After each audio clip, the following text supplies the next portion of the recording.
Hi everyone. आज हम करने वाले हैं इस क्वेश्चन को, और इस क्वेश्चन को करने के लिए हमें पता होना चाहिए mid point theorem. Mid point theorem हमारे लिए पैरेललोग्राम, ट्राइंगल जैसे क्वेश्चनों के लिए बहुत ज़्यादा इम्पोर्टेंट है। तो इस क्वेश्चन को करने से पहले हम उसको बहुत अच्छे से समझेंगे। तो मिड पॉइंट थ्योरम होती क्या है? द मिड पॉइंट थ्योरम होती है हमारी the line segment in a triangle joining the midpoint of two sides of a triangle is said to be parallel to its third side and is half of the length of the third side।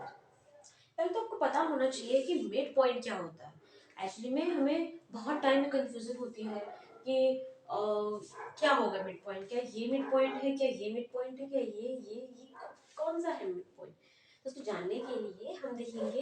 देखिए एक triangle है, simple सा है। Triangle तो ऐसे बनेगा ना, ठीक है।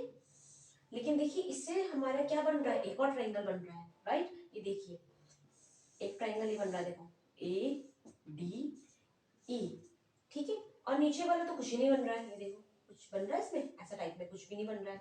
DEBC ये कुछ नहीं बन रहा है, तो इसको हम कुछ नहीं लिखेंगे, right.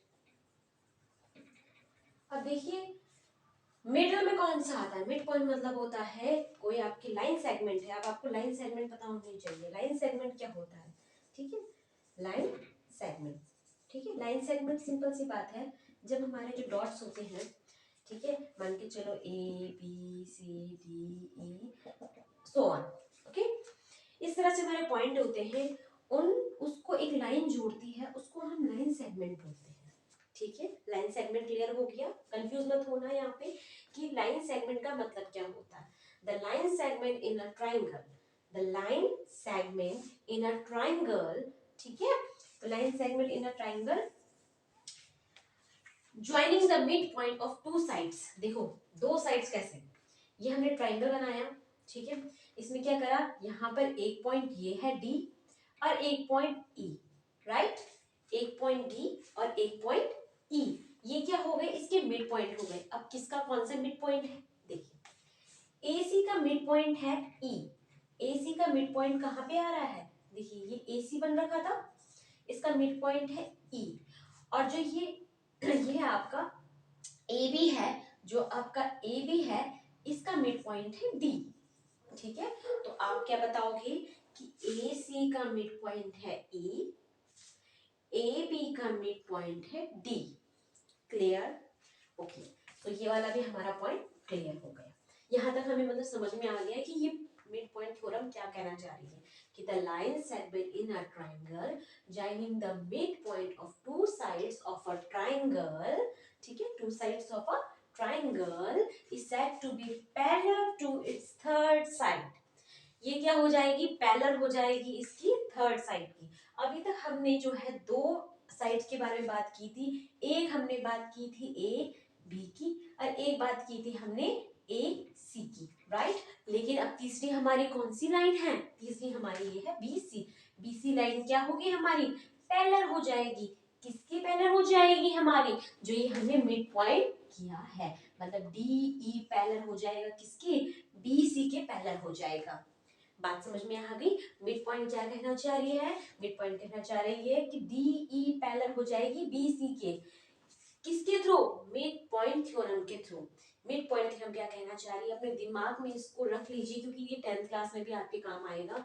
The line segment in the triangle joining the midpoint of two sides of a triangle is said to be parallel, is said to be a parallel। Parallel हो गए, दोनों पैरेलल हो गई लाइंस, ठीक है। भले ही एक बड़ी है एक छोटी है, पर उससे कोई लेना देना नहीं है हमारा, हमें बस प्रूफ करना है। इसका प्रूफ करने के लिए आपका मैं अलग से वीडियो बनाऊंगी। पहले आप इस क्वेश्चन को समझने के लिए इस चीज को आपको समझना पड़ेगा, ठीक है। It's third side, third side ये है, ठीक है। इसकी थर्ड साइड ये पैरेलल हो जाएगी, ठीक है। And is also half of the length of the third side.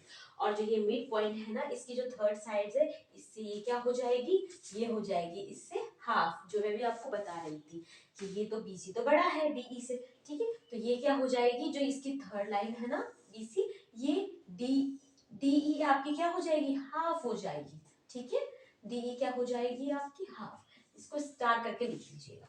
ठीक है, इतना समझ में आ गया आपको अभी तक जो भी मैंने समझाया? एक बार रिकैप करते हैं इस चीज को। The line segment in a triangle joining the midpoint of a two sides AB AC, right, of a triangle is said to be parallel to its third side parallel to its third side। and बहुत important line है, क्योंकि question हम जब करेंगे ना तो हमारे क्या होंगे, इस तरह के हमें लिख सकते हैं, हम मिड पॉइंट थ्योरम लिख सकते हैं, उसमें हमें प्रूफ करने को आ सकती है। ठीक है, is also half of the length of the third side, ये हाफ हो जाएगी। ठीक है, ओके। तो मिड पॉइंट थ्योरम आपको पता चल गई क्या होती है? ठीक है भाई, हमें पता चल गया, आपको मिड पॉइंट पता चल गया, आपको लाइन सेगमेंट पता चल गया, आपको पैरेलल लाइंस पता चल गई, आपको ये क्लियर हो गया। ठीक है, अब देखिए आपका कोऑर्डिनेट ज्योमेट्री में जब क्वेश्चंस आएंगे तो आप इस तरह से लिख सकते हैं कि आपका पॉइंट थ्योरम फॉर्मूला क्या होता है। ये इसके भी यहाँ पे जरूरत नहीं है, पर ये आपका कोऑर्डिनेट ज्योमेट्री में आएगा तो आप करेक्ट कर सकते हो उसको, किसका फॉर्मूला क्या होता है आप लिख सकते हैं उसको, कि मिड पॉइंट का फॉर्मूला होता है। जब आपका आपकी ग्राफ बनाने के लिए आएंगे तो आपको इस तरह से दिया जाएगा, तो वहां पर क्या होगा, x1 plus x2 upon 2, y1 plus y2 upon 2। बहुत इजी होता है, कोऑर्डिनेट ज्योमेट्री में सबसे इंपॉर्टेंट फॉर्मूला आपका 10th और 9th में यही लगता है, और बहुत मजेदार इसमें आंसर्स निकल कर आते हैं। ठीक है, तो x1 plus x2 upon 2, y1 plus y2 upon 2, ये फॉर्मूला आप जस्ट लिख सकते हैं अपना रिमाइंड करने के लिए। ठीक है, नाउ द नेक्स्ट थिंग हमारी क्या है, मिड टर्म हमें पता चल गया, मिड टर्म थ्योरम में पता चल गया, converse of the mid point theorem. अब ये क्या है, converse of the mid point theorem क्या होती है, that the line drawn through the midpoint, जो आपने लाइन ड्रॉ करी है ना ये मिड पॉइंट से, ठीक है, of a one side of a triangle parallel to the another side bisect the third side। Theorem क्या कहना चाह रही है कि मैंने एक लाइन ड्रॉ करी, मान के चलिए यहाँ से, और मैंने एक लाइन ड्रॉ करते करते करते करते इसको आगे लेके चल, इनको हमने ड्रॉ ड्रॉ ड्रॉ ड्रॉ किया, बाइसेक्ट किया, करा दिया, इससे एसी से हमने बाइसेक्ट करवा दिया, और ये मान के चलिए हमने ये ई नाम दे रखा है, इसमें हमने एफ नाम दे दिया, मान के चलिए। ठीक है, तो अब क्या करना है, आपने करना है, ये थ्योरम यही कहना चाह रही है, फालतू इसमें पढ़ के कोई फायदा नहीं है, ये कहना चाह रहा है कि ए ई इक्वल हो जाएगा किसके, ए सी के, सॉरी ए ई इक्वल हो जाएगा किसके, ए ई इक्वल हो जाएगा ई सी के इक्वल हो जाएगा। ठीक है, ए ई इक्वल हो जाएगा ई सी के इक्वल हो जाएगा। कैसे इक्वल हो जाएगा, देखिए, अगर ए सी हम मैंने मान के चला, ए सी अगर 10 है, ठीक है, 10 सेंटीमीटर है, ठीक है, तो ए ई कितना होगा, कितना हो जाएगा 5 सेंटीमीटर, और ई सी कितना हो जाएगा 5 सेंटीमीटर, राइट। तो ये इसको हाफ हाफ में बांट देगा। ठीक है, इस थ्योरम में हमें यही बताया है, तो ये दोनों थ्योरम हमको बहुत अच्छे से समझनी है ताकि हम इन क्वेश्चंस को गलत ना करें।